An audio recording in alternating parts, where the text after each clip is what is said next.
Ang Diyos ay pag-ibig. Ang pag-ibig niya kailanman ay hindi nawawala. Hindi kailanman nagbabago kahit panahon man ay lumipas. Dumating man ang bagyo at panahon ay magbago, maging ang tao man ay magbago, ngunit ang pag-ibig ng Diyos ay hindi magbabago kailanman.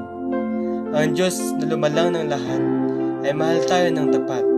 Lumayo man tayo sa Kanya, nagnanais pa rin siyang magkaroon tayo ng relasyon sa Kanya.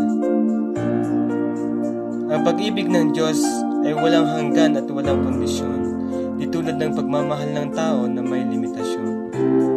Gumawa man tayo ng mabuti upang pantayan ang pag-ibig niya sa atin, ngunit hindi pa rin ito sasapat.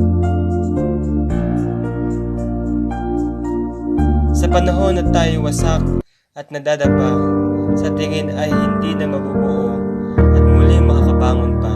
Ang pag-ibig ng Diyos ang bubuo sa ating pagkatao dahil may seguridad at sa kanyang pag-ibig na tapat. Dahil sa walang hanggang pag-ibig ng Diyos, ibinigay niya ang kanyang kaisa-isang anak na si Jesus para sa lahat upang tayo magkaroon ng pag-asa, mabigyan ng tunay na kagalakan at kapayapaan sa buhay. Kaya kahit dumating panahon na makaranas tayo ng hirap sa buhay, panahon na sa tingin may basan-basan mo ang mundo, meron tayong Diyos na tutulong sa atin. Hindi niya tayo